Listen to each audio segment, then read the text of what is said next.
Hallelujah. Who's ready for the word? Sige po, tayo tayong lahat. Let's welcome our senior pastor, Pastor Hiram Pangilinan.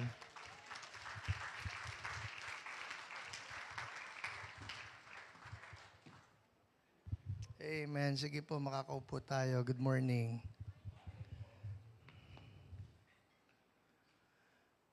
Alright. Wow. Sino nakakaramdam ng summer? Sino nag-e-enjoy sa summer?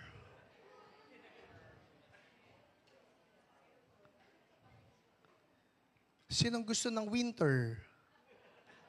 Kala nyo lang. Ako po, una kong naranasan ng winter, pag uwi ko ng bahay, sabi ko sa mga anak ko, alam ninyo, choosing between the worst of winter and the worst of summer, summer anytime. Totoo po yun. Dahil pag naranasan ninyo yung mga negative na yan, mga minus 10 degrees Celsius, maski na 40 degrees Celsius pa, mas masaya na kayo kaysa nanginginig kayo ng 4-5 coat, tumatagos pa rin sa buto ninyo. Anyway, nagpapasalamat ako sa choir kasi yung mensahe nung kanilang awit, kanina andito ako sa 9 a.m. Pero ngayon ko lang naintindihan yung kanta. And the lyrics go this way, hindi lahat, but I jotted down some. Sabi rito, may I reflect your glory, may others see Christ in me, may they see a vision of you. Yun ang sermon ko So natutuwa lang ako, Lord, ang galing-galing mo naman na you're just coordinating things. So for today, I would like to speak about reflecting His glory. All right? And let's turn to 2 Corinthians chapter 3. We start in verse 15. Layo nito. 2 Corinthians chapter 3, we start in verse 15.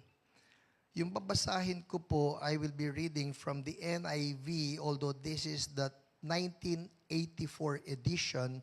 So may mapapansin kayo, kung nakapost dyan yung 2011 edition ng NIV, may makikita kayo rito na isa lang na word na pinalitan. So let me read. Verse 15. Even to this day, when Moses is read, nakita niyo kaibahan? Same. Pinost niya 1984. Ang galing, mahusay. Okay. All right, because in the 2011, the word is contemplate. All right? We all who with unveiled faces contemplate the Lord's glory. In the 1984, it says, we who with unveiled faces reflect the Lord's glory are being transformed into His likeness with ever-increasing glory, which comes from the Lord who is the Spirit. Let us pray. Lord, salamat po sa presence ninyo. You are here in our midst. And Lord, again, I come to you and I confess my need, my dependence on you. Holy Spirit, I pray that you just move, anoint me, anoint my brothers and my sisters. Let the kingdom of heaven come in our midst on earth, Lord, as it is in heaven. That's our prayer. Speak to us in a very clear manner. The glory will always be yours. In Jesus' name, everybody say, Amen. Amen. Isa pong pangarap ko, at ito ay isang prayer din, that as far as Church So Blessed is concerned, not just the mother church, but all the daughter churches, and even the body of Christ for that matter, my prayer is that all people who call themselves Christians will actually reflect the glory of God. Yung hindi lang sa nguso, ika nga, hindi lang sa kino-confess natin, ako born again ako Christian ako, kung hindi talaga mag-reflect yung glory ni God in such a way that people will know you carry the presence of God. Yung halata. Alright? Kasi ito po ang isang napansin ko, if you move in the ministry of warfare, particularly deliverance, malalaman ninyo ang isang tao na may demonyo. Alam nyo just by looking at the person, just by looking at the countenance of the person, you will know that the person is demonized. Tingnan mo nga yung mukha ng katabi mo. Alright, sabihin mo, hindi ikaw yon. Alright? Pero totoo po yun. I'm not exaggerating, no? When you move in the ministry of deliverance, you will know. Yung kausap mo o yung katabi mo, hindi nga yan, okay? Pero yung miniministeran mo, you just know that that person has demons. Mararamdaman mo eh. Nandyan na mabigat, nandyan na minsan kikilabutan ka, nandyan yung nakakatakot yung... Because there's just something in that person. Now, this is my point. Kung ang presensya ng demonyo ay nararamdaman natin sa mga tao, how much more should we be able to feel the presence of God in a person? And that's the glory of the Lord. So here, the Apostle Paul basically is telling us that if we are believers, then we must also be carriers of His glory at dapat halata ang glory ni God sa atin. Amen? Amen. Totoo yun eh. Tama yun eh. Alright. So, ito ang tanong. Sino sa inyo gusto ninyo na yung glory ni God nagre-reflect sa inyo? Taas ang kamay. Sabihin nga natin, Lord, gusto ko po yun. I really want us to desire this. Alright? It's been my desire na, Lord, gusto ko mahalata ka sa akin, makita yung glory mo. And I want this to be the prayer of every one of us. Pati po yung mga CSB na nanonood ngayon from daughter churches or the body of Christ, I want that we will just ask God for this. Lord, gusto ko makita yung glory mo sa amin.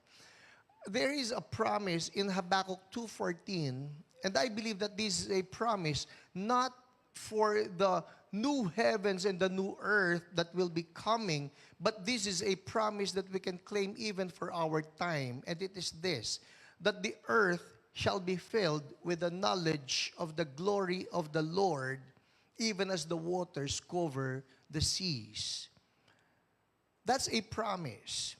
That the earth shall be filled, not just with the glory, but with the knowledge of the glory of the Lord. Ibig sabihin, yung mga tao daw ng planetang ito, they will be able to have the knowledge of the glory of the Lord. The question would be, how will the people of the world even experience the knowledge of the glory of the Lord if it is not something tangible? If it is not visible, how will people know? Sabi, for the earth shall be filled with the knowledge. Everybody say knowledge. Ito pong knowledge na ito, ibig sabihin, mararanasan nila, makikilala nila, makikita nila the knowledge of the glory of the Lord. How does that happen? When the believers start exhibiting the glory of God. Na makikita ng mga tao ng mundo may kakaiba dito sa mga taong ito. May kakaiba dito sa mga nanggaling sa church na ito. May kakaiba dito sa mga nagsasabing born again sila. Dapat meron yung kakaiba. They may not have the right words for it. They may not be able to say na kapag ka nakita ka, alam mo, you have the glory of God. Wala sa lingwahe nila yun Pero meron sila masasabing, may kakaiba sa'yo. Yung kunyari lang, nakasama ka, tapos sasabihin lang, alam mo, ang saya-saya pagkakasama kita.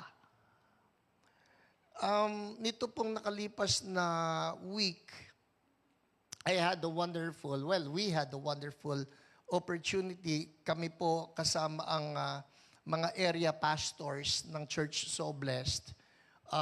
Nagkaroon kami, this is our first ever out of town R&R.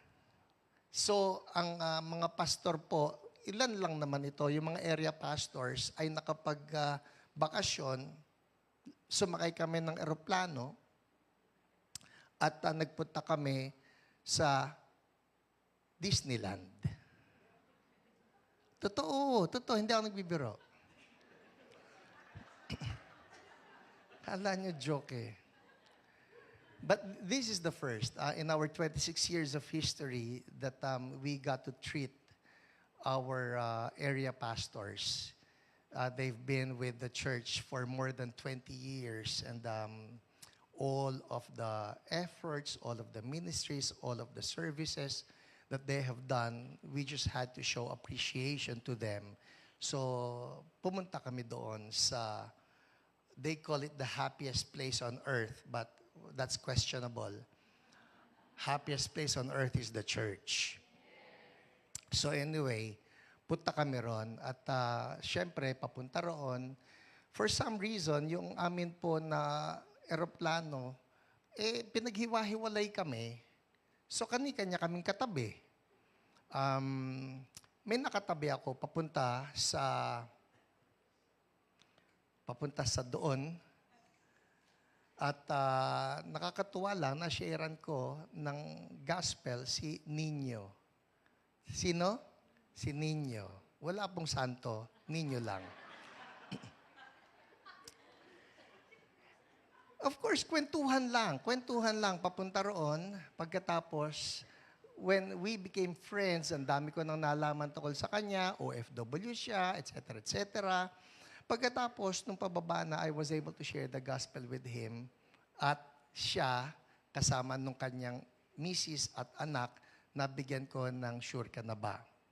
At nandun lang, nakababa na, nandun na sa airport, nasusundan pa, nagkakakwentuhan pa, and it's just wonderful na nandun yung, ang saya niyo pong kasama.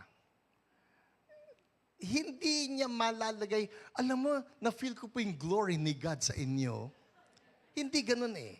Pero yung masabi niya, masaya akong kasama. Bakit? There's something in me. It's called the glory of God. And it should be something that people can feel when they are with us.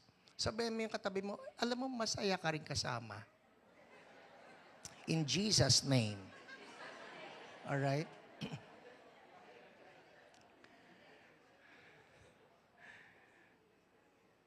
And of course, everywhere we go, that's our prayer. Lord, gusto namin yung glory mo mag-manifest sa amin. So the question that we will be answering today is this: how do we reflect the Lord's glory? Isa-isayin natin ito. Let's begin with verse 15. It says here, even to this day, when Moses is read, a veil covers their hearts. But whenever anyone turns to the Lord, the veil is taken away. Number one step, if we want to reflect the Lord's glory, it is this: remove the veil. All right? Now, let me give you a brief backgrounder. Anong ibig sabihin ng remove the veil? We need to go back to the story in Exodus. Exodus chapter 34, we start in verse 29. Ang sabi rito, when Moses came down from Mount Sinai with the 2 tablets of the covenant law in his hands, he was not aware that his face was radiant because he had spoken with the Lord. Ganda nun. Oh, I love that. Na ito si Moses, he spoke with the Lord, and unknown to him, the glory of God was actually being imparted to him because he was spending time with God. All right? So nandun, he spent time with God. Now, verse 33, baba tayo. When Moses finished speaking to them, he put a veil over his face. Nandyan kayo, verse 33? But whenever he entered the Lord's presence to speak with him, he removed the veil. So, ito raw yun ha. When Moses finished speaking with God, he put a veil over his face. So, naglalagay siya ng veil. Whenever he entered the Lord's presence to speak with him, he removed the veil until he came out. And when he came out and told the Israelites what he had been commanded, they saw that his face was radiant. Then Moses would put the veil back over his face until he went in to speak with the Lord. Nung una ko po nabasa ito, I was thinking that the reason why Moses would put the veil on his face was because the Israelites were complaining na nasisilaw kami, takpan mo yung mukha mo. All along, I was thinking that, na kaya naglalagay ng veil para huwag masilaw ang mga Israelites. But then again, when you go to 2 Corinthians here in chapter 3, in verse 13, all right, balikan natin yung verse 13, the Apostle Paul actually revealed something that was not mentioned in the book of Exodus. Because again, my conclusion in the book of Exodus was the reason why Moses would put the veil on was so that the Israelites will not be blinded by the shining light of the glory. Hindi pala yun. Dahil lang sabi rito sa verse 13, alright, 2 Corinthians 3:13, we are not like Moses who would put a veil over his face. Bakit daw? To prevent the, you have it? Israelites from seeing the end of what was passing away. Yung ba nakalagay dyan? Alright, well, you have the voice. Actually, lumundag tayo. That's the clear explanation. Why would Moses put on the veil? Read with me from the Voice Bible. Ready, go. We do not act like Moses, who covered his face with a veil, so the children of Israel would not stare as the glory of God faded from his face. Yun pala yun. Kaya siya naglalagay ng veil is so that the Israelites will not be able to see, ay lumilipas, ay kumukupas, o ay humihina yung ilaw. So he puts on the veil. Now, the admonition of the Apostle Paul is this: what to do? Sabi niya, remove the veil. Hindi mo kinakailangan takpan para lang hindi mahalata na nawawala na o nag-fade na yung glory ni God sa'yo.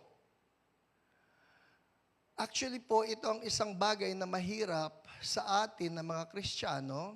Well, for me, as a pastor who believes in revival, particularly a revival that is advanced with demonstrations of God's glory and signs and wonders, one of the hard things for me to accept is that the glory fades. Parang mas masarap isipin, Lord, tuloy-tuloy po yung power ninyo sa amin, ha? Lord, tuloy-tuloy yung signs and wonders, ha?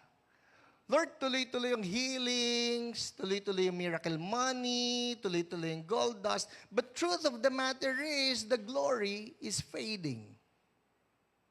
And so here's the admonition, sinasabi ni Paul, remove the veil. Because the veil has a tendency of covering things up and make you actually think it's still there when it's not there anymore. So hindi mo ngayon matanggap na, sandali, Lord, parang humina yata yung glory ninyo. Pag hindi natin naharap yung katotohanan, if we're not able to face the truth that the glory is fading, then chances are you will not even turn to the Lord and ask for, Lord, we ask for revival. The reason why we get to ask God for revival is because we know that there is a need for a fresh infusion of the oil of the Holy Spirit. Kasi nakikita mo, Lord, humihina eh. Meron po ako na isang reading lamp sa bahay. Paborito ko yon. Kasi maski saan ko bitbitin, pwede siya. Kasi rechargeable. So, nariya ilagay kayo sa table ko, nariya ilagay kayo sa kama ko, maski saan, dala ko lang yon. Pero ito yon. After some time, makikita ko na nagdi-dim na siya. 3 settings nun. Nung tawag niyan, bright, brighter, brightest.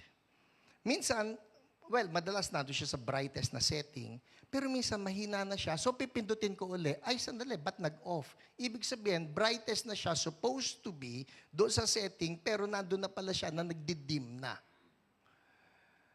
And I can see myself relate to that, na Lord, baka naman hindi na ako ganong kaliwanag. as far as your glory is concerned. Baka naman hindi ganun kalakas yung pag-reflect ko ng glory. So what would the Apostle Paul tell us? Remove the veil. And by removing the veil, it is to admit, Lord, humihina po yung liwanag ninyo sa buhay ko. Here are two verses that may help us. Ito yung mga nagpapahina ng glory sa buhay natin. Romans chapter 8, verse 7. Let's turn there, all right? Romans 8, verse 7, let me read this to you. The mind governed by the flesh, everybody say flesh. The mind governed by the flesh is hostile to God. It does not submit to God's law, nor can it do so. Those who are in the realm of the flesh cannot please God. Isang bagay yan na nagpapahina ng liwanag. It's the flesh. Mind you, I'm not even saying sin. It's just the flesh. Nakukuha? Everybody say flesh. Here's another one, James 4:4.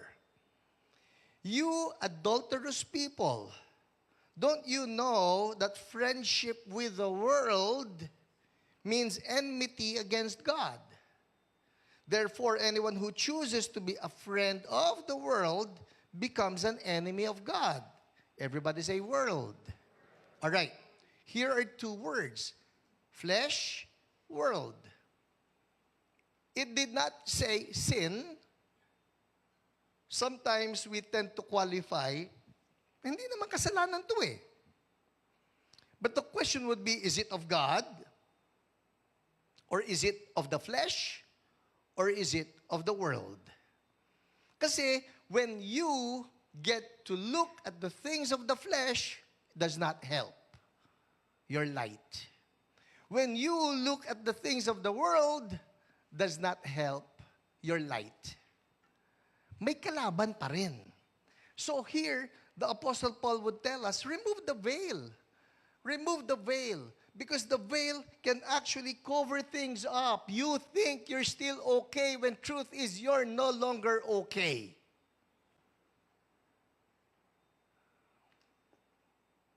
Kung minsan, we may comfort ourselves by comparing ourselves with some other Christians and say, mas mabait naman ako kaysa dun.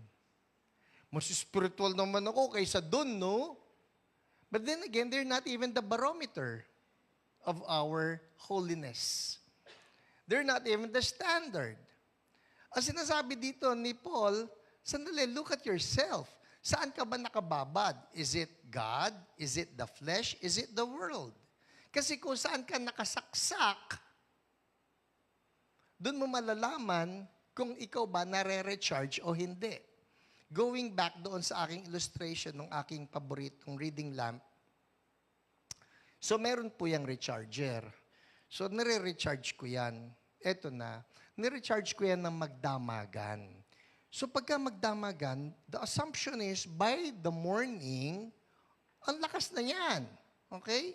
So inon ko nung umaga, pagtingin ko, wala na siya. Dead ball. Sabi ko, ba't ganun? Chinarge ko pa naman. Yun pala, meron siya yung parang light na maliit that will tell you nag-charge siya o hindi. So, chinarge ko, sinaksa ko uli. Sabi ko, bakit ganun? Hindi siya pumupula. Ang nalaman ko, yun po palang akin mismong pangsaksak na ganun na pinagkonektahan, yung sira. Alright? And sometimes we're thinking, okay pa ito, okay ito na-recharge ito, o okay ako, na-recharge ako, pero saan ka naisaksak? Baka naman naisaksak ka, hindi kay God. Baka naisaksak ka doon sa flesh, baka naisaksak ka doon sa world. And you're wondering, Lord, bakit ganon? Bakit yung glory mo hindi nagmamanifest sa buhay ko? This calls for a good reflection for all of us. Saan tayo nakababad? Amen? So that's number one. Sabi rito ni Apostle Paul, that we are called to remove the veil. How to remove the veil? Ang sabi rito sa verse 16, whenever anyone turns to the Lord. Tell the person next to you, turn to the Lord. All right? Whenever anyone turns to the Lord, the veil is taken away. That's number one. Lord, alisin po yung veil. It's our prayer, alisin niyo ang veil sa bawat isa sa amin. If we have this wrong understanding that we're okay, but truth is we're not, forgive us. If we have not been spending that time of recharging with you, sa halip naka-charge ito sa flesh or the world, forgive us. We want that this veil be removed. In Jesus' name, amen. Secondly, andar tayo. Ano sinabi ni Paul?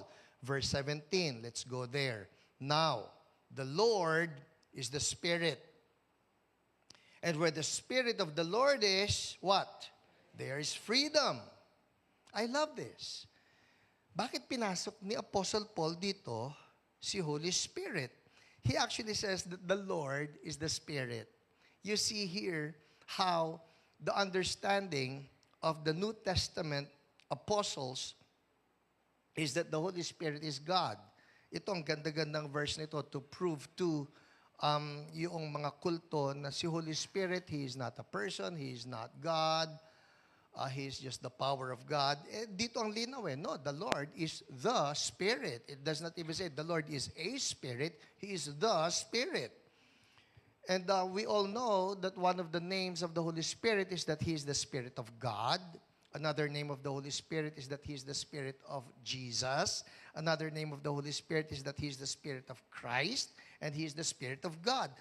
Ang dami po ng names ni Holy Spirit that will prove to us that He is God. Now it says here, the Lord is the Spirit. And where the Spirit of the Lord is, there is freedom. Everybody say freedom. Eto na. Lord, we want that your glory will be reflected in my life, in our lives. How does it happen? Number 2, give the Holy Spirit, ano bang binigay ko sa inyo? Free reign. Do you have that?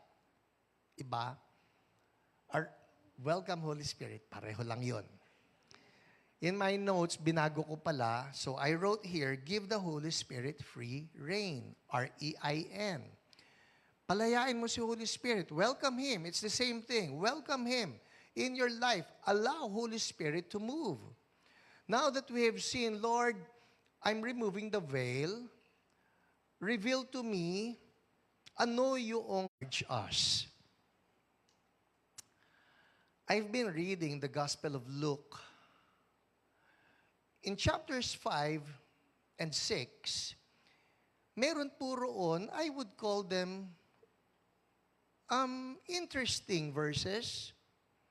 Interesting in the sense that the way it describes the ministry of Jesus, ang sabi sa Luke chapter 5, and the power of God was present with Jesus.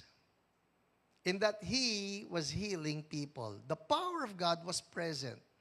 And then again, in Luke chapter 6, another verse says, people wanted to touch Him because the power of God was flowing in Him. Now, that made me wonder, bakit kaya kina-qualify ni Luke doon sa kanyang gospel that on those certain occasions, the power of God was visible and tangible in the life of Jesus? Hindi ba ang assumption na lang natin dito, every time, nandoon, that the power of God must be tangible in the life of Jesus? Tama? Hindi ba yun ang assumption? Anong assumption nyo?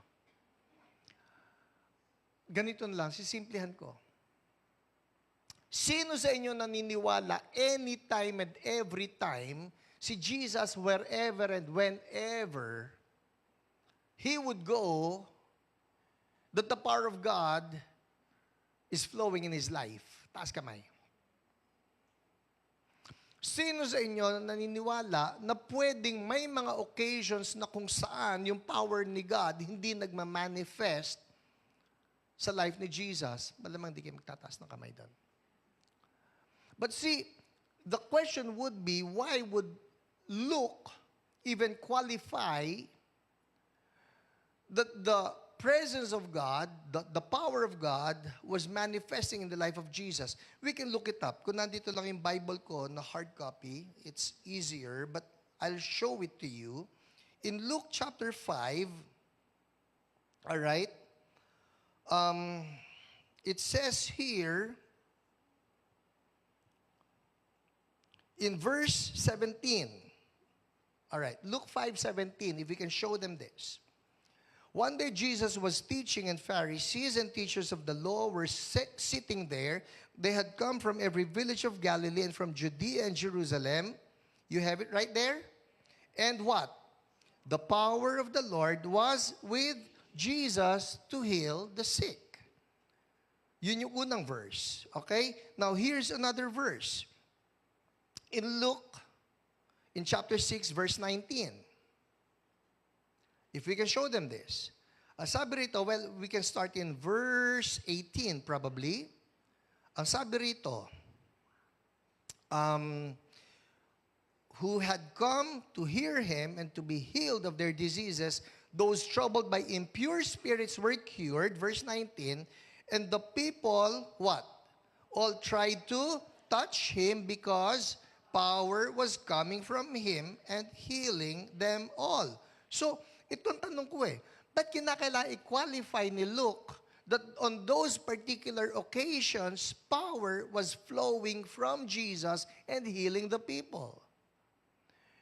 And dami naman ng mga stories of healings and miracles in Matthew, Mark, Luke, and John. But why, on those two instances, that he had to qualify, power was flowing from Jesus?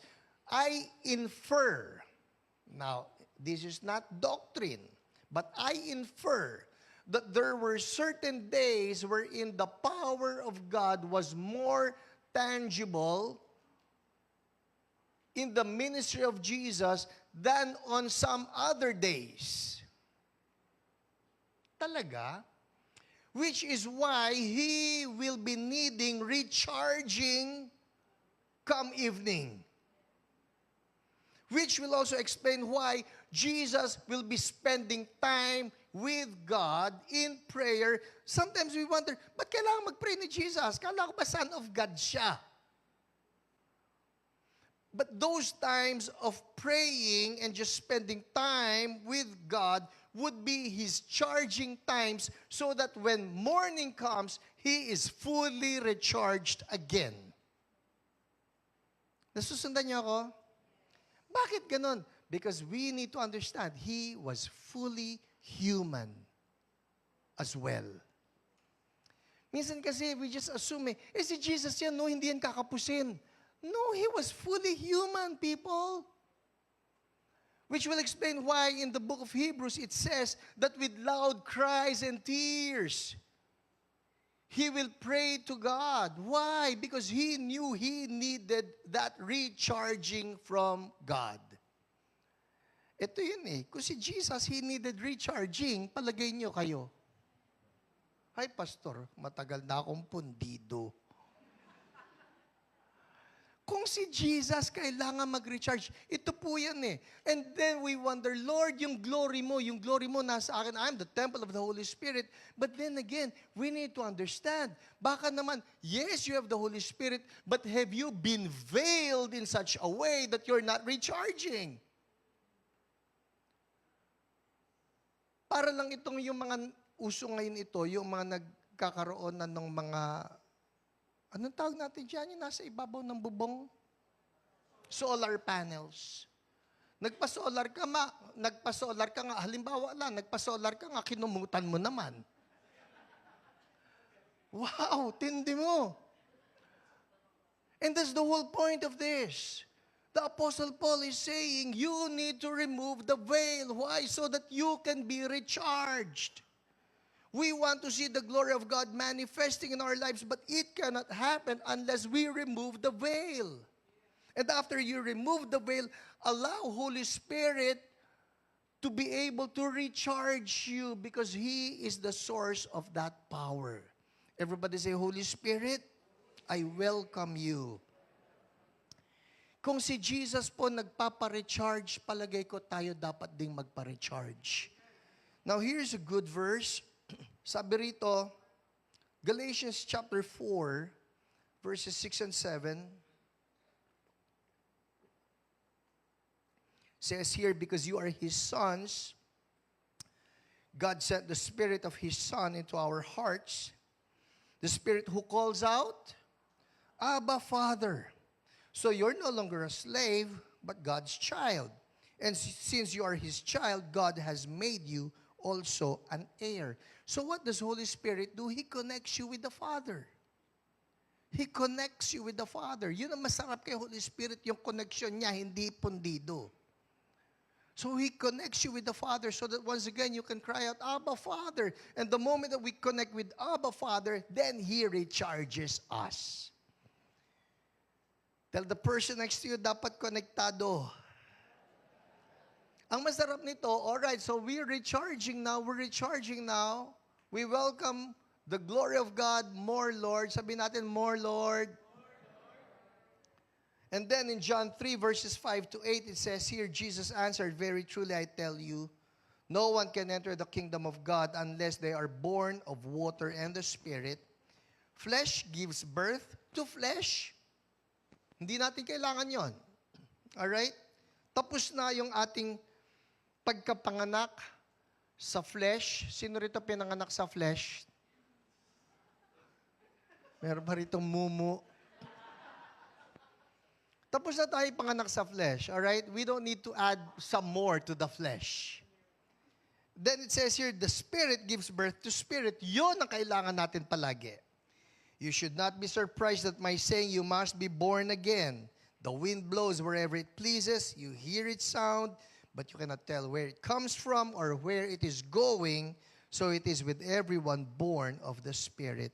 Oh, how much we need this. How much we need Holy Spirit if we are to reflect the glory of God. Balikan kayo sinasabi ko that even Jesus, He needed this recharging from Holy Spirit.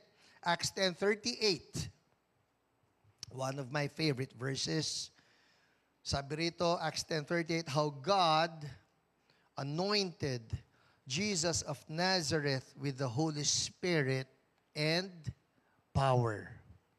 This is Jesus. Again, He's the Son of God. Opo, we understand that. And you talk of Christology, we understand Jesus, He is the Son of God. He is 100% God. But He is also 100% human. Ulitin natin yun ha. Ano yung ating pong ratio? 100% God, 100% human. Pastor, mali yung mathematics nyo, dapat 50-50. Hindi po. You heard it right. He's 100% God, He's 100% human. Hindi mawawala yun. In the beginning was the Word was with God, the Word was God. He is God. He will always be God. He's 100% God. And then this Word became flesh and dwelt among us. That makes Him 100% human. Yung po 100% human na yon nangangailangan ng recharging. At yun ang ginagaya natin. Hindi natin magagaya yung 100% God eh. Pag nagaya mo yon, sasambahin ka na. Pero yung kanyang pagiging human at ma-reflect niya yung glory ni God in all its fullness, that's the model that we are after. Amen? So here, paano nagawa yan ni Jesus? God anointed Jesus of Nazareth with the Holy Spirit and power. Everybody say, Holy Spirit, I give you freedom. I give you free reign in my life. Ito yan. pagka nakialam na si Holy Spirit, minsan nambubulabog siya. Minsan stir up siya, manghahalukay siya sa buhay natin at sasabihin niya, sadali Hiram, ito, nanakaw ito ng glory sa buhay mo, o nagnanakaw ito ng holiness sa buhay mo, or this is a thing of the flesh, or this is a thing of the world. The question would be, when Holy Spirit starts revealing things to us, do we allow Him to remove those things? Papaano kung may binubuking sa'yo si Lord? Pastor, hindi naman ako makasalanan. Well, kung minsan nga, hindi naman kasalanan pinag-uusapan natin eh. Kung minsan attitude ang pinag-uusapan natin eh. Wala kang ang pinatay, mayabang ka naman. Wala kang ang ninakaw, meron ka namang mga inis, galit, hinanakit sa puso mo, and the Holy Spirit is revealing those things. Sino sa inyo, aamin, paminsan-minsan naiinis kayo? Hindi ako tumingin sa inyo. Diba may mga ganun eh? And Holy Spirit, when you give Him free reign, when you welcome Him, and we all know, Bible says, you are not your own anymore. Hindi mo raw pag-aari sarili mo. Let's look at this. All right? In 1 Corinthians chapter 6, verses 19 and 20, can we show them this? 1 Corinthians 6, 19 and 20 says here, can you read with me? Nandyan? Nandyan? Wala pa? Meron? All right. Ready? Read. Do you not know that your bodies are temples of the Holy Spirit who is in you, whom you have received from God? Next line. You are not your own. Stop. Ano ibig sabihin nun? You are not your own. Hindi ikaw sa'yo. Tama. Hindi mo pag-aari sarili mo. That's what it says. You're not your own. Tuloy natin. You are not your own. What? You were bought at a price. Therefore, honor God with your bodies. So basically, this verse is saying, you don't own your body. Not anymore. You were bought at a price. You were bought at the price of the life of the Son of God Himself. Binili ka. At dahil binili ka, who owns you now? God. And now you're the temple of the Holy Spirit. And then it says here, therefore what? Honor God with your bodies. So anything that we get to do with these bodies that does not honor God, sabi lang, wala kang ganong choice. Hindi na yan sa'yo eh. Wala tayong choice na mamili na ito ang gusto ko. Gusto ko ng flesh, gusto ko ng world, gusto ko ng sin. The Bible will remind us, not your call, because you now are the temple of the Holy Spirit. God owns you. So what do we do? Holy Spirit, ulitin nga natin ito prayer. Holy Spirit, ikaw po ang masusunod sa buhay ko. Amen. Nakakadalawa na tayo. How do we reflect His glory? Was number 1, we remove the veil. Lord, alisin ninyo if there's anything that will hinder you from moving in our lives, alisin po ninyo. And then the second one is we allow Holy Spirit to have free reign. We welcome Him, Holy Spirit. Iba siya mag-purge. Iba siya mag-purge. I don't know about you, pero ako po ito, this happens to me like almost every day when I get to read the Bible and when I meditate on it. almost every day, I'm not saying every day, but almost, na habang nagbabasa ako, and then my prayer is, Lord, allow that your word will be a mirror to me. Habang nagbabasa ako, luluha na lang ako ng luluha. Minsan, sasabay pa yung ilong ko sa pagluha. At I know that deliverance is taking place. For where the Spirit of the Lord is, there is freedom. Kung minsan, hindi ko nga alam ano yung iniluluha ko eh. But I'm just assuming that deliverance is taking place. Next thing I know, nabawasan ako ng inis o nabawasan ako ng purposelessness. The important thing is we just give Him free rein to change us. Sino sa atin naniniwala meron pa dapat mabago sa atin? Yon ang role ni Holy Spirit. Kasi aminado po tayo, apart from Holy Spirit, it's hard to be holy. Thirdly, balikan natin. Let's go back to verse 18.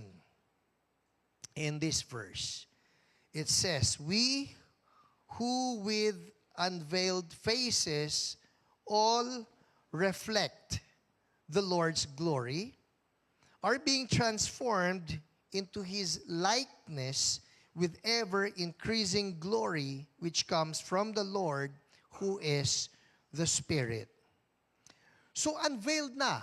Unveiled. Pwede ba gawin na natin ito, prophetic gesture? Ganyan lang. Alright? Anong ginawa natin? Nag-unveil. Oh no, my face. So, inalis natin, whatever mask that we may have that does not represent Jesus, Lord, unveil, unveil. That way, we can have a true assessment of who we are, how we are before God. Lord, we remove the veil. We allow Holy Spirit to have free reign in our lives to change us. Alam niyo, masarap pagka si Holy Spirit nakialam na sa atin. Ito yun eh. You will know that Holy Spirit is making some good progress in our lives if the fruit of the Spirit starts to manifest. Kaya nga siya fruit of the Spirit. Oo nga, no. Opo, yun yun. So now, there's more love in your life. Since you need more love. You have more joy. Since you need more joy. You have more peace. Sino you need more peace? Ay, nako, pastor, natutuliro na ako. You need more patience. Oh, wow. Sige nga, patungan mo nga ng kamay. Hindi, wag na, baka ma-impart pa yung... Since you need more kindness. Pastor, anong kaibahan ng kindness sa goodness? Ang kindness po mabait. Ang goodness po mabuti. Magkaiba ba yun? Oo naman. So, we need this. Which is why we're asking, Holy Spirit, have your free reign in me. I need your fruit to manifest. At ito yung napapansin ng mga tao sa paligid natin. Na kapag ka you are reflecting the Lord's glory, again, they may not say, alam mo, I see more of the glory of God in you. They may not use that language, pero ito masasabi lang, alam mo, mas mabait ka ngayon. Yun eh. The world may not have the language of the Bible, but if they can see in you, alam mo, mas masipag ka. Dati, alam mo, pagka may ganito, nakasigaw ka na. Ngayon, hindi. Ang bait mo. That's the glory of God manifesting. Ang sarap lang nun. Kasi pagka na-observe na nila yan, that means that you have actually built a bridge towards them wherein you can share Jesus with them with credibility. Hindi lang yung nagsalita ka na nagsalita, ay kailangan ma-share ko to, sure ka na ba? Tatanggapin mo ba si Jesus o hindi? Bahala ka, di ka sure. Kasi hindi mo na-reflect yung glory ni God eh. But if we are able to reflect the glory of God first, and then it comes to them na may kakaiba sa taong ito which makes me believe Him. So finally, ang sabi rito ni Apostle Paul is that we, number 3, is we reflect. We reflect. Well, I added on, reflect on His glory. Tanggalin niyo yung on, reflect His glory. We reflect His Spirit, then the glory is reflected. Says, we all who with unveiled faces contemplate. Sandali, Pastor, bakit nga ganon? Yung isang version contemplate, yung isang version reflect. Well, the Greek word is katoptrizo, spelling Katoptrizo, but the Z is pronounced as Z. Katoptrizo, which means to reflect or to look at. All right? Well, in that case, if it is to look at, gaze at, contemplate, then tama yung reflect on His glory. Because we need to gaze at, look at. Parang ganito, wala kang maire-reflect na glory kung wala kang nire-reflect na glory. Nakuha niyo? Tindi no, malalim yan ha? Okay, ulitin natin. Wala kang maire-reflect na glory sa mga tao kung wala kang nire-reflect na glory from God. We can only reflect that which we have been reflecting on. Babalikan ko na may ilaw ko. Kung hindi siya nag-charge, maski pindutin ko pa yan, yan ay malabo, yan ay patay. If we have not been reflecting on the source of glory, then there's no glory that we can reflect for the people to see. So what to do? Spend time with God. One of the main truths that you find in the Bible is that what we behold, we become. You behold more of God, makikita yan sa'yo. Narinig na ninyo yung kwento kong ito before. I think I recently shared that with you. The initial time that I got baptized with the Holy Spirit, and I was just, I would say, immersing myself in the presence of God, just reflecting on God, immersing myself in God. And that was the first time when I got to speak in tongues. First time that I got to speak in tongues for, I think, about 3 hours, probably even longer. Pero yung 3 hours na yun, it was just pure, holy ecstasy in the presence of God.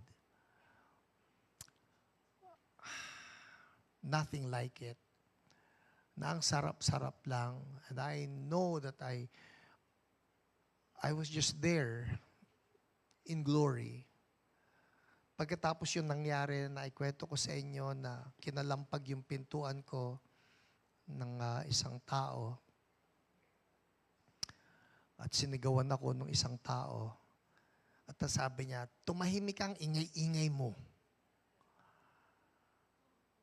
The initial reaction, if it was me, would be mainis. But when I opened that door, much to my shock, shocking even myself, na pagbukas ko ng pintuan na yon, the reaction was, niyakap ko yung kapatid ko. Ay, kapatid ko pala yun. Opo, yun yung tao. Niyakap ko yung kapatid ko. At pareho kaming lalaki. At sabi ko sa kanya, I love you, man. Talaga, yun ang tawagan namin lahat. Mga men kami. Wala kaming kapatid na babae, kaya walang woman. Lahat kami, oh men, kumusta ka na? Oh men, men. Eh, bukas ko ng pintuan, I love you, men. with matching tears and uhog and everything. Nung ginawa ko yun, ako mismo nagulat yung para sabihin, wag mong yakapin, pero yung mayakap ako eh. Gusto ko sabihin sa sarili ko, wag, mawawala yung pagkalalaki mo. Lengguwahe po namin 4 na lalaking magkakapatid yan dahil wala kaming kapatid na babae, alright? So everything was like brusco among us.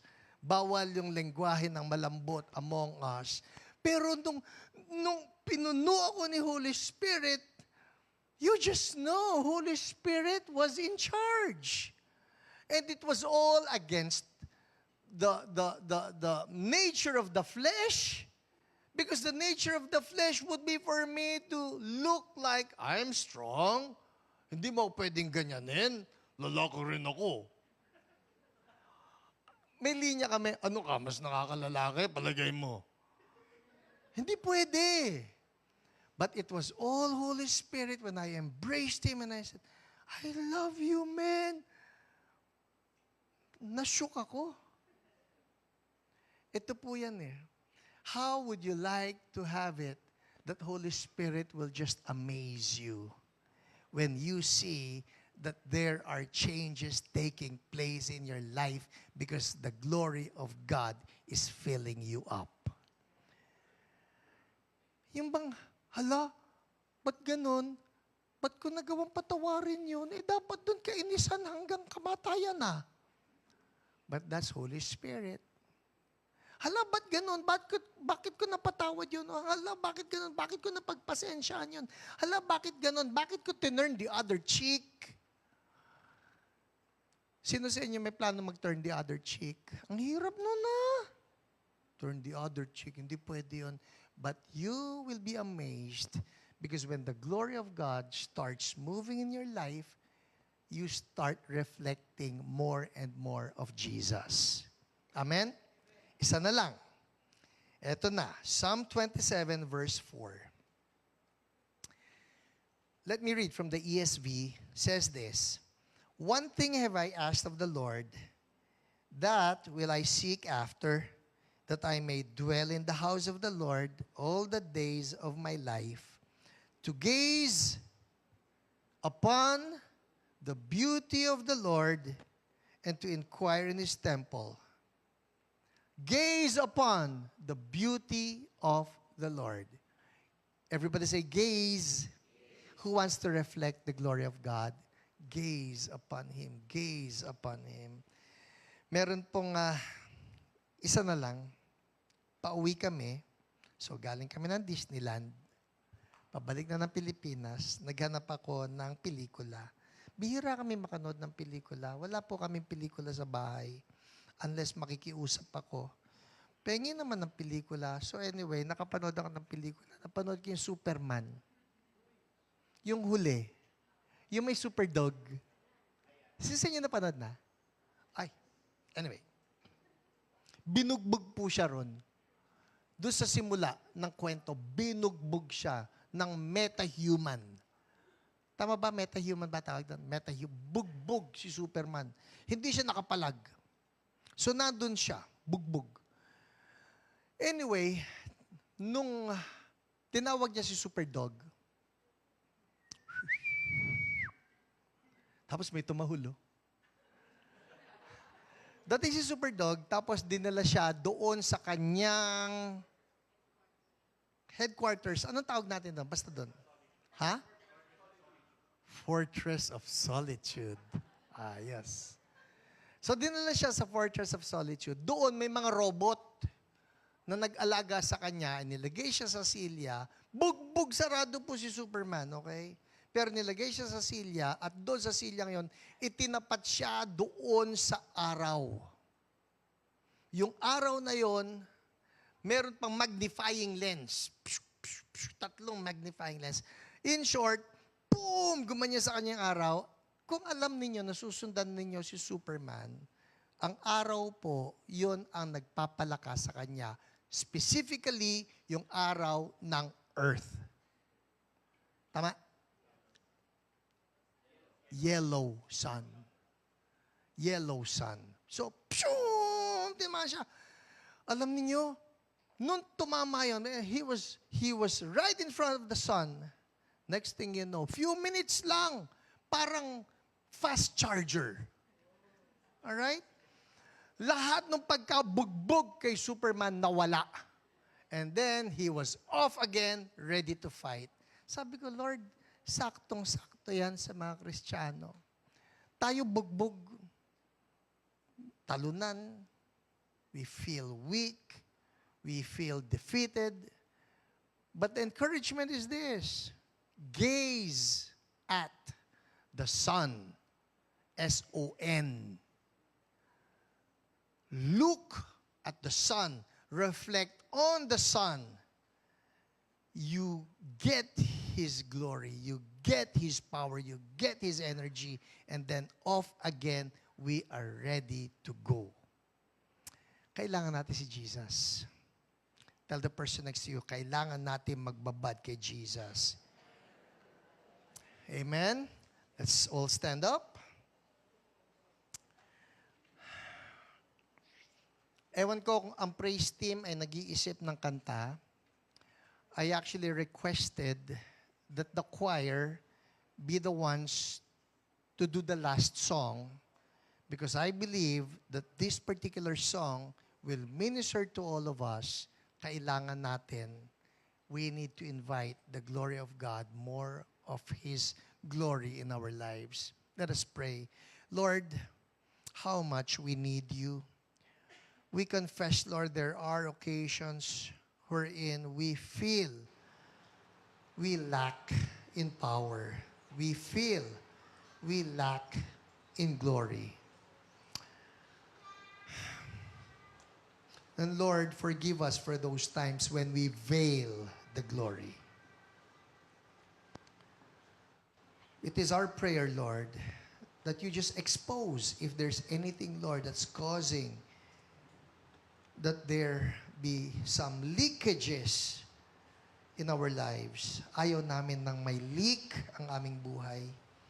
Gusto namin, Lord, yung power ninyo will just flow freely in us. So, Lord, would You hear our prayers? Pwede taas lang natin dalawang kamay natin kay Lord.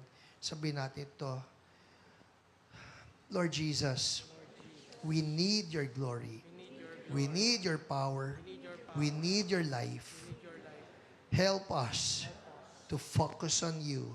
Recharge us more every day in Your presence. In Your name, amen. Amen.